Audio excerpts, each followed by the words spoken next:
भाग लेने के लिए जा रहे हैं। अरे मेरे पिताजी के घर में और मुझे पता ही नहीं। भगवान तब तो पिता के घर में पिताजी यज्ञ कर रहे हैं, हमें भी चलना चाहिए। भगवान शिव ने मना किया कि देखो देवी, माता पिता और गुरु और मंदिर, जैसे ये कथा हो रही है ना, तो ये कथा में ऐसा नहीं सोचना चाहिए कि हमारे घर में निमंत्रण कार्ड आवे तब जाना चाहिए। कथा तो जहां कहीं भी हो, बिना भेदभाव में, मंदिर बिना भेदभाव के, माता पिता और गुरु के घर तो बिना विचारे बिना बुलाए जाना चाहिए, इस पर शाश्वत अधिकार है। लेकिन वहां जाने के बाद अगर किसी को अच्छा नहीं लगे, है ना, आप गए और अच्छा किसी को नहीं लगे तो जाना नहीं चाहिए। इसलिए सती को भगवान शंकर मना कर रहे हैं। लेकिन सती भाई, मायके से बेटियों को बड़ा प्रेम होता है ना, मायके का बड़ा आदर है।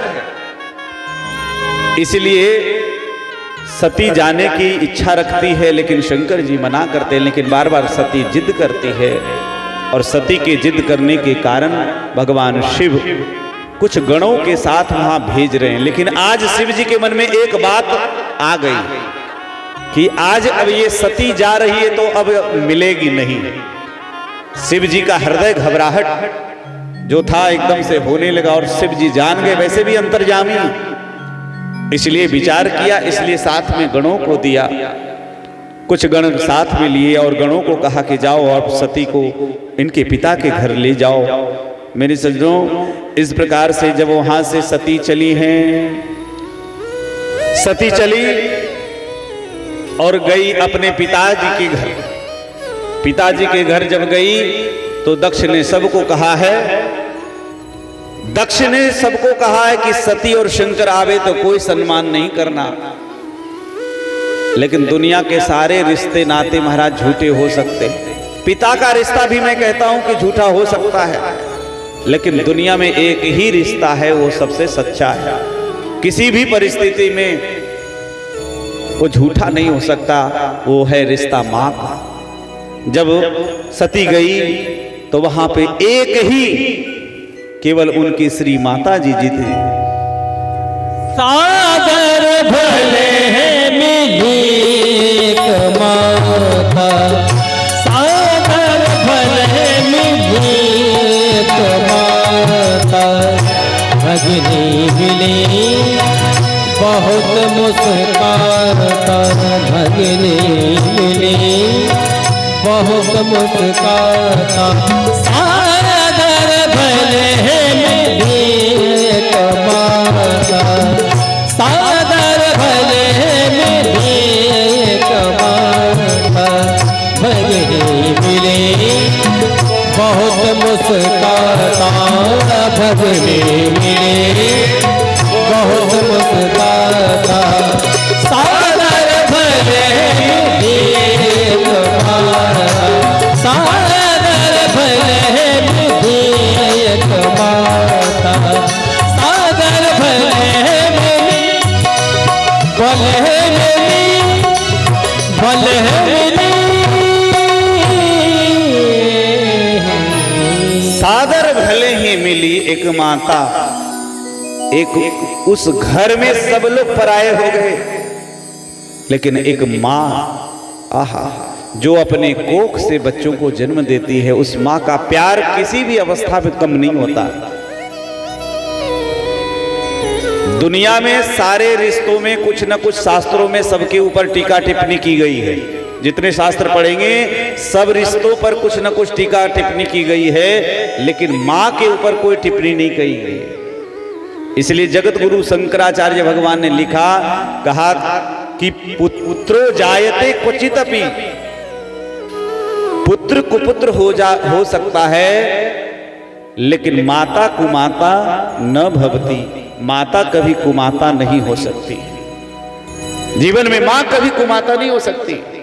इसलिए इधर सादर भले ही मिली एक माता, भगनी मिली बहुत मुस्काता।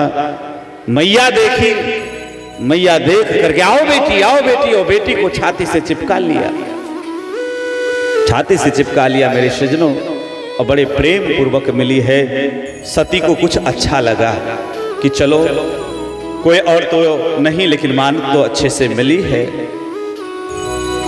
बोलो शंकर भगवान की जय। अच्छा, एक और निर्देश आप लोगों को मुझे देना था जो मैं बीच में भूल गया था, क्योंकि आप जानते हैं कि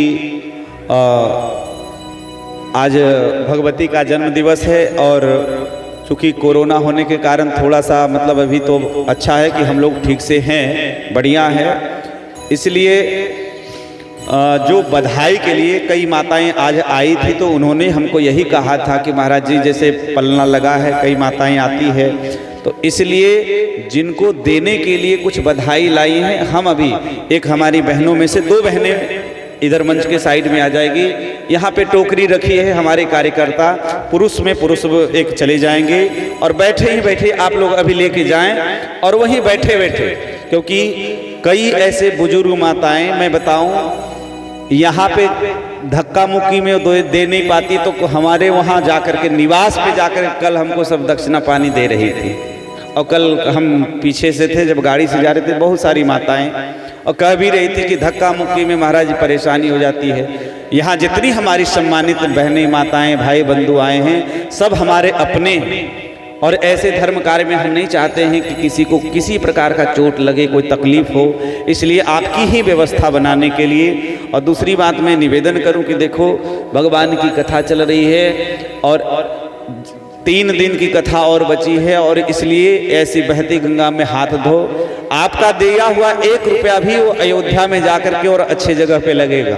और मैं बारंबार निमंत्रण करता हूं और हमारे सब कह भी रहे थे कि हम आने की इच्छा, क्योंकि भारतवर्ष के प्रत्येक गांव से, खेड़े से, शहर सब अभी तक श्री राम मंदिर के लिए 2000 करोड़ रुपए आ चुके हैं, जो कि बजट तो बहुत कम ही, मतलब मंदिर का 300 साढ़े 300 करोड़ का लगा है। परसों हमें फोन आया था अयोध्या से कि सरकार ने अभी और मंदिर को बढ़ाने के लिए जो 67 एकड़ था उसको 108 एकड़ में बदलना चाह रही है, उसके लिए जमीन क्रय की गई है। तो ये भक्तों के मंदिर बनने के लिए तो पूरे देश से चंदा दिया जा रहा है, हम भी दिए हैं, हमारे माध्यम से और लोगों ने भी दी है। लेकिन मैं ये मंदिर के लिए नहीं, आप लोग जाएं तो वहां एक निवास की व्यवस्था बने। तो हम तो चाहेंगे कि गुआ गाछी के लिए एक स्पेशल कम से कम फ्लैट टाइप का ही के 2-4 रूम हो, कम से कम इस तरह का यहाँ का एक आवास वहाँ पे सुरक्षित होना चाहिए। यही भावना मान करके है ना, आप लोग आइए। और मैं टोकरी में कार्यकर्ताओं से निवेदन करूँगा कि वो आपके सामने जाएं और टोकरी लेकर करके, और आप जिनको देना है संकोच बिल्कुल मत करिएगा। आज नहीं लाए तो कल दीजिएगा, कल नहीं तो परसों, लेकिन खाली हाथ नहीं। ये भगवान का, ये अयोध्या नाथ का एक कृपा है कि शायद उसी कृपा से अयोध्या से हमारा आपका संबंध जुड़ गया है। इसलिए जब भी आप लोग आएंगे तो अयोध्या में आपकी सेवा हम कर सकें, आप ही के लिए हम लोग ये सब कर रहे हैं। कथा वार्ता जो भी करते हैं कि 2 पैसा मिले और वो मिल करके अयोध्या में लगे, न तो हमारे बीवी बच्चे रो रहे हैं, न किसी प्रकार की कोई चिंता है ना। 2 रोटी खाने के लिए कहीं भी मिल जाता है। लेकिन ये जो व्यवस्था है ये आप लोगों के लिए मैं चाहता हूं कि वहां रहने की बढ़िया आवासीय व्यवस्था बने।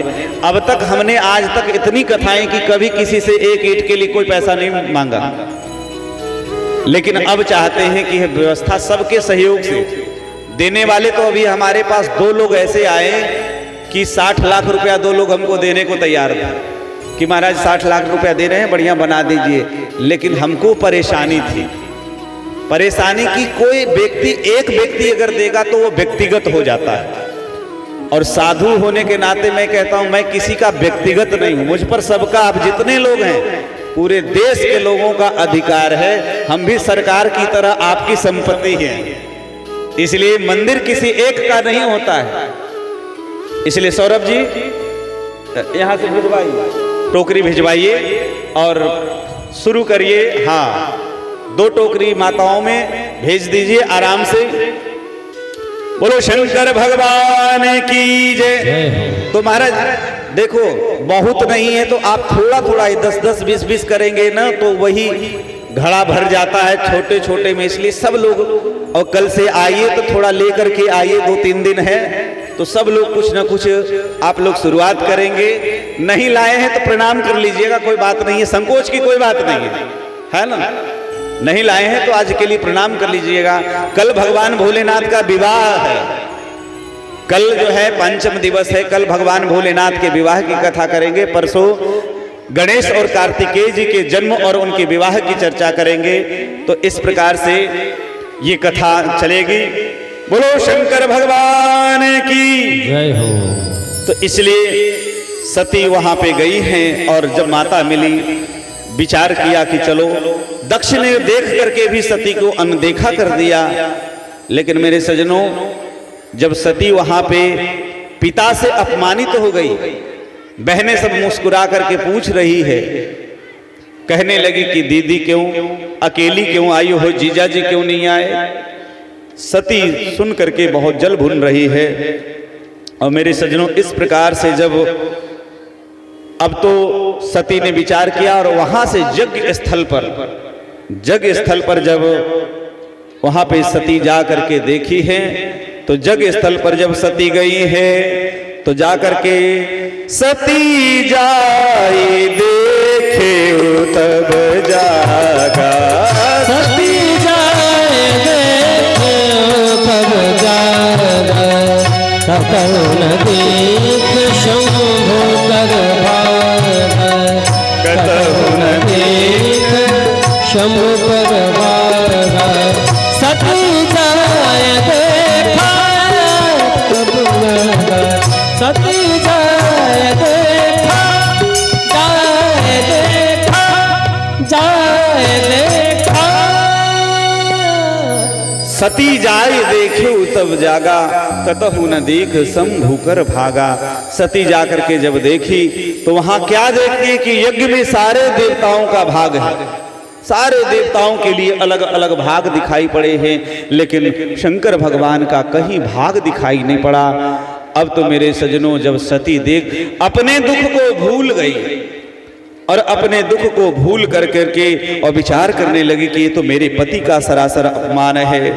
इसलिए मेरे सजनों, सती विचार करके शिव अपमान न जाई सही, हृदय न होई प्रबोध, सकल सभई हठी हट की तब बोली बचन सक्रोध।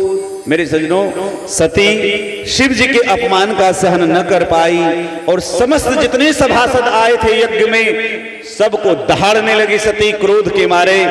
हे सभासदों, हे मुनियों, हे महात्माओं, आप जो इस सभा में आए हो, लेकिन ये सभा में जिसने भी शंकर की निंदा कही है और जिसने शंकर की निंदा सुनी है, आज उसको सबको फल मिलेगा। सो फल तुरत लहव सब काहू, भली भांति पछताव पिता हूं। वो चाहे मेरा पिता ही क्यों न हो, लेकिन आज सबको दंड मिलेगा। इस प्रकार से, क्योंकि संत का अपमान, हरि का अपमान, शिव का अपमान, गुरु का अपमान, माता पिता का अपमान कभी सहन नहीं करना चाहिए। अगर हम ताकतवर हैं तो महाराज उसके जीभ को काट लेना चाहिए, अगर कमजोर हैं तो वहां से धीरे से भाग लेना चाहिए। दोनों बातें बता दी। और इस प्रकार से मेरे सजनों, कहा कि काटिए तासु जीव जो बसाई, सर्वन मूति नत चलई पराई। और इस प्रकार से देखते ही देखते सती विचार करने लगी। सती क्रोध के मारे एकदम जलने लगी और शिव के अपमान को सहन न करने लगी और सबको कहते हुए कि इस यज्ञ में मैं अपने शरीर का मैं अभी परित्याग करूंगी। और ऐसा विचार करके सती अस कही जोग अग्नि तनु जारा, भयउ सकल मख हाहाकारा। समस्त सभासदों को पुकारते हुए और विचार करने लगी। अपने दाहिने पैर के अंगूठे से मैया सती ने एक दिव्य अग्नि प्रज्वलित दीप्यमान अग्नि प्रकट करके और उसी समय भयउ सकल मख हाहाकारा कहते हुए मैया सती ने शरीर का परित्याग कर दिया। और देखते ही देखते उस यज्ञ में हाहाकार मच गए। बोलो सती माई की। सती ने शरीर का परित्याग कर लिया। अब तो शंकर भगवान के जो गण गए थे, जिसे शिव जी ने भेजा था सती की सुरक्षा में, वो तो क्रुद्ध हो गए और विचार करने लगे कि अब क्या करें। वो क्रोध में आकर के यज्ञ का तहस नहस करना प्रारंभ कर दिए, सारे यज्ञ को विध्वंस करना प्रारंभ कर दिए, सारे जितने यज्ञ वेदी आदि सब को नष्ट करना प्रारंभ किए। और उसके बाद कुछ तो वहां पे थे, लेकिन भृगु नाम के जो महात्मा वहां उपस्थित थे, उन भूत प्रेत वो शिव गणों को मंत्र के माध्यम से उनको बांध लिया, मंत्र के माध्यम से रोक लिया। और उसके बाद मेरे सज्जनों, मंत्र के बाद रोक लिया। इधर नारद जी महाराज कैलाश पधारे और नारद जी ने आकर के और समाचार दिया।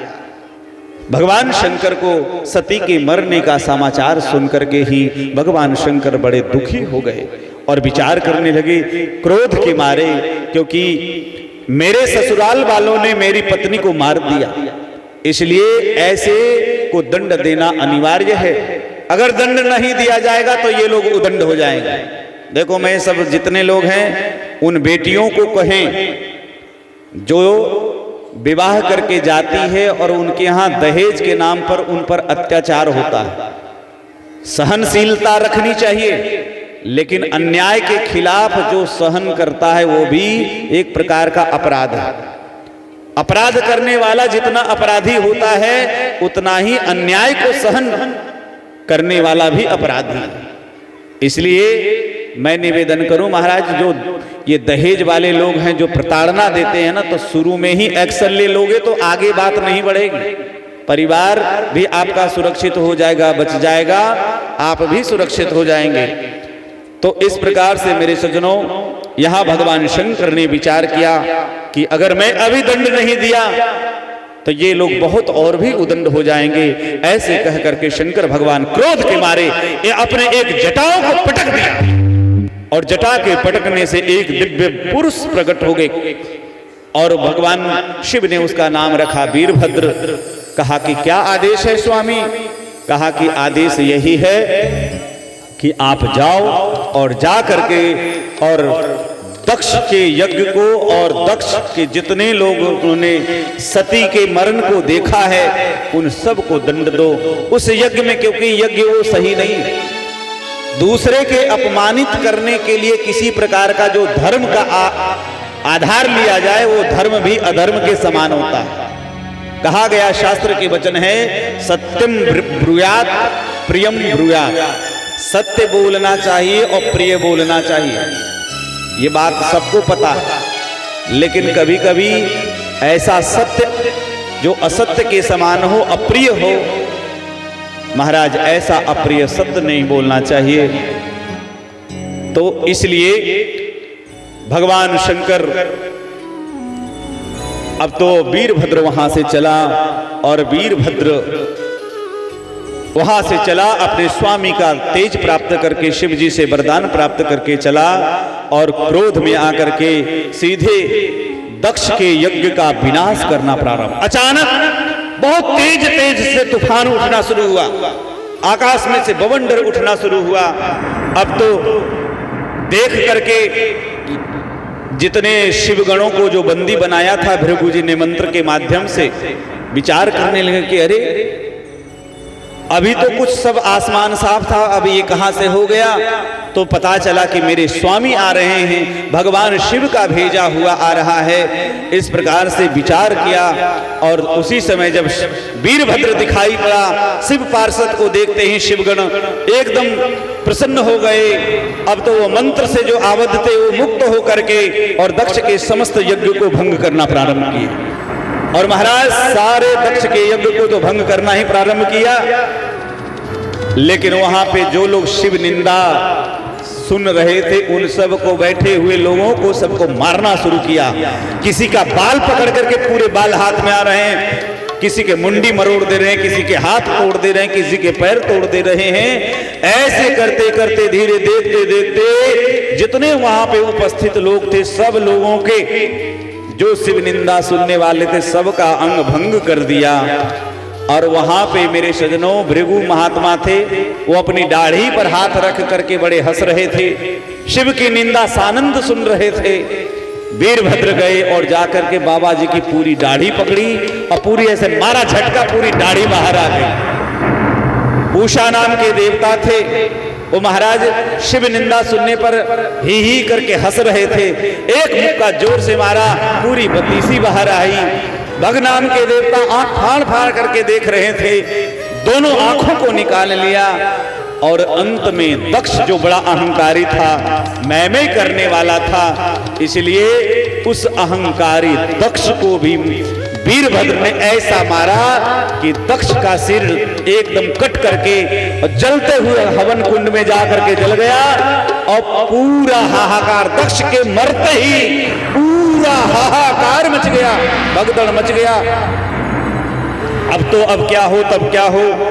अब तो महाराज दक्ष जब मर गया, यज्ञ का जो प्रधान यजमान था वही मरा पड़ा हुआ है, अब क्या कर सकते हैं।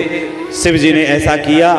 तो मेरे सजनों, अब तो इधर सती ने मरते समय शरीर परित्याग किया और यहाँ पे सती खंड जो है मेरे सजनों अब विश्राम होकर के अब रुद्र संहिता, अब पार्वती खंड प्रारंभ हो रहा है। बोलो भक्त वत्सल भगवान की जय। मरते समय अंतमति सागति, मरते समय जो आप जिस प्रकार का विचार रखेंगे अंत में उसी प्रकार से होगा। सती मरते समय भगवान शिव का स्मरण कर रहे थे, भगवान शिव का स्मरण करते, इसलिए सती के मरने के बाद व्यवस्था ये बनी कि भगवान शंकर भी दुखी हो गए हैं और कथा वार्ता में मन लगाने लगे। इधर हिमाचल राजा हैं और हिमाचल जो बड़े, देखो सती मैया ने विचार किया था कि मैं इस जन्म में, मेरे पिता का नाम है दक्ष, दक्ष का मतलब होता है चतुर, चालाक, तो मैं पिछले जन्म में चतुर चालाक के घर में जन्म के आई, लेकिन इस बार मैं जन्म लूंगी तो जड़ के घर में जन्म लूंगी, जो जड़ होगा इसलिए जड़ के घर में जन्म। तो विचार करने लगी, भगवती के अवतरण का उपक्रम प्रारंभ हो गया। और इसका मुख्य कारण, क्योंकि तारका नाम का जो तारक असुर भयउ तेहि काला, ये तारका नाम का जो असुर है ये बड़ा आतंक मचा रहा और इसको ब्रह्मा से वरदान मिला है कि चूंकि सती जी के प्रकरण को जब सुना उसने तो विचार किया कि अब हम वरदान मांगेंगे। ब्रह्मा जी आए, क्या चाहिए, तो कहा कि हमें शिव पुत्र, अगर किसी के हाथों से मरे तो हम शिव पुत्र के हाथों से मरे, अन्यथा मेरी मृत्यु नहीं हो। वो जानता है कि शिव जी की गृहस्थी अब तो बसने वाली नहीं है, इस भावना से करके। लेकिन इसीलिए भगवती, सारे देवता दुखी हो गए, तारकासुर के अन्याय अत्याचार को देख करके पूरे देवता दुखी हो गए और सारे देवता पृथ्वी भी दुखी हो गई और ब्रह्मादिक देवता सब मिलकर के भगवती की प्रार्थना करने लगी, देवी जी की स्तुति करने लगे। और देवी जी की स्तुति करने से मेरे सज्जनों वहां पे आकाशवाणी सुनाई पड़ी, भगवती के सुंदर दिव्य वाणी सुनाई पड़ी कि देवताओं आप लोग चिंता मत करो, मैं पूर्व जन्म में मैं दक्ष की पुत्री भई, लेकिन आप सब के दुख को मैं निवारण करने के लिए, मैं शीघ्र शिव की अर्धांगिनी बनने के लिए मैं इस जन्म में मैं हिमाचल के घर में मैं अवतरित होंगी। देवता बड़े प्रसन्न हुए और इधर हिमाचल राज ने बड़ी तपस्या प्रारंभ की। हिमाचल राज ने भगवती को, उनकी पत्नी का नाम है मेना,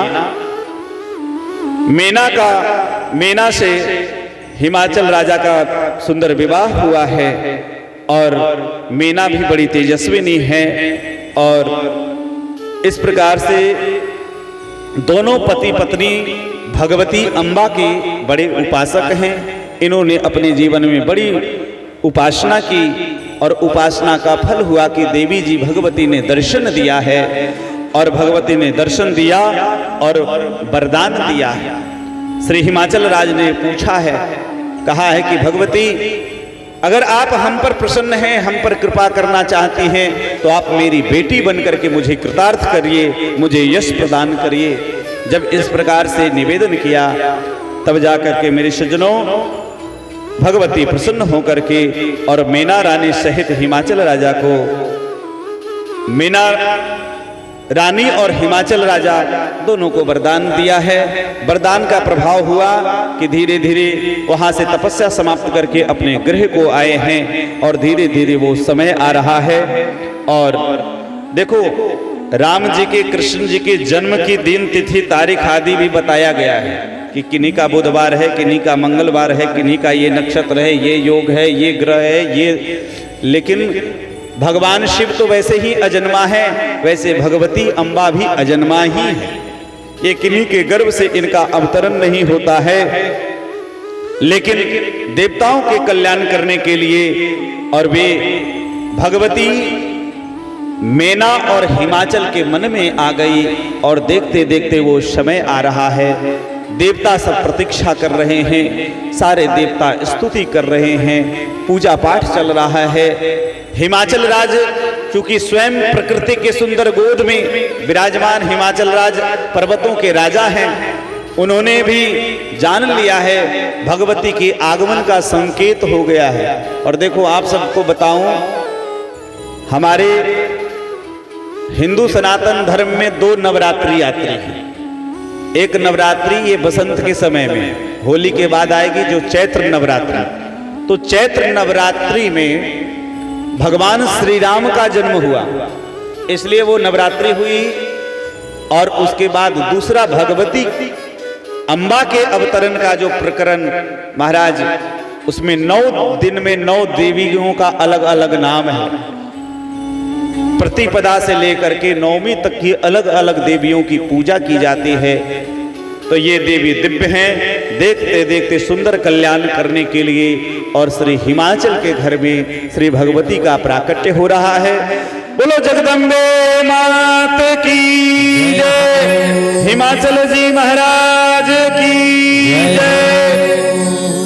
तो सती मरत हरि सनबर मांगा, जन्म जन्म शिव पद अनुरागा। गोस्वामी जी तो बड़े संक्षेप में वर्णन करते हैं, तेहि कारण हिमगिरि गृह जाई और जन्मी पार्वती तनु पाई।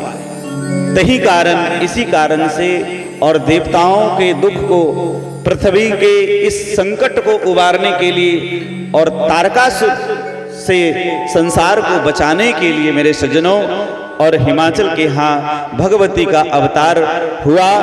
और दिन तिथि का यहाँ कोई वर्णन नहीं किया जा रहा है, इसलिए एक बार जोर से बोलो जगदम्बे मात की जय। अरे झूठी दुनिया से मन को हटा ले, ध्यान मैया जी के चरणों में लगा ले। सभी लोग गाएंगे, नसीबा तेरा जाग जाएगा, नसीबा तेरा जाग जाएगा, नसीबा तेरा जाग जाएगा, नसीबा तेरा जाग जाएगा। दुनिया से मन को हटा ले, ध्यान मैया जी के चरणों में लगा ले। नसीबा तेरा जाग जाएगा, नसीबा तेरा जाग जाएगा, नसीबा तेरा जाग जाएगा, नसीबा तेरा जाग जाएगा। दुनिया से मन को हटा ले, दुनिया से सभी लोग जितने लोग यहाँ पे उपस्थित हैं, जो मैया के भक्त हैं, आराधना करते हैं, उन सबको चाहिए कि जोर से आप साथ दें। झूठी दुनिया से मन को हटा ले, झूठी दुनिया से मन को हटा ले, ध्यान मैया जी के चरणों में लगा ले। नसीबा तेरा जाग जाएगा, नसीबा तेरा जाग जाएगा, नसीबा तेरा जाग जाएगा, नसीबा तेरा जाग जाएगा, नसीबा तेरा जाग जाएगा, नसीबा तेरा जाग जाएगा। सच्चा है दरबार यहाँ माँ अम्बे का, मिलता है प्यार यहाँ जगदम्बे का। सच्चा है दरबार यहाँ माँ अम्बे का, मिलता है प्यार यहाँ करने का। आप लोग ताली नहीं बजा रहे हैं, एक मिनट, आप लोग ताली नहीं बजा रहे हैं, लगता है हम में कोई कमी है। और जगदम्बे माता आ रही है, आचार्य जी से निवेदन है कि पुष्प माला आदि वहाँ पे रखा जाए और हमारे जो कथा के यजमान हैं ब्रजेश जी और जो दूसरे यजमान हैं उनके द्वारा उनका पूजन किया जाएगा। अरे भक्तों को दर्शन दे रही रे एक छोटी सी कन्या, भक्तों को दर्शन दे रही रे एक छोटी सी कन्या, भक्तों को दर्शन दे रही रे एक छोटी सी कन्या, भक्तों को दर्शन दे गई रे एक छोटी सी कन्या, छोटी सी कन्या एक छोटी सी कन्या, छोटी सी कन्या एक छोटी सी कन्या, अरे छोटी सी कन्या एक छोटी सी कन्या, छोटी सी कन्या एक छोटी सी कन्या, अरे भक्तों को दर्शन दे रही रे एक छोटी सी कन्या, भक्तों को दर्शन दे रही रे एक छोटी सी कन्या।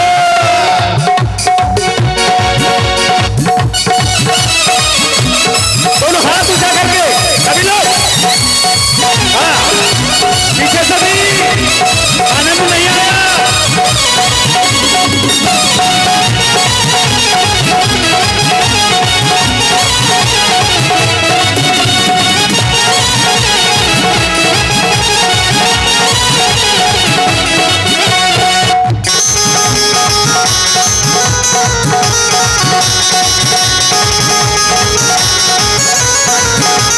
भक्तों ने पूछा मैया नाम तेरा क्या है, भक्तों ने पूछा मैया नाम तेरा क्या है, भक्तों ने पूछा मैया नाम तेरा क्या है, भक्तों ने पूछा मैया नाम तेरा क्या है, वैष्णव नाम बताई गई रे एक छोटी सी कन्या, वैष्णव नाम बताई गई रे एक छोटी सी कन्या, भक्तों को दर्शन दे रही रे एक छोटी सी कन्या, भक्तों को दर्शन दे रही रे एक छोटी सी कन्या। और हाथ उठा के जगदम्बे मात की, पार्वती मैया की।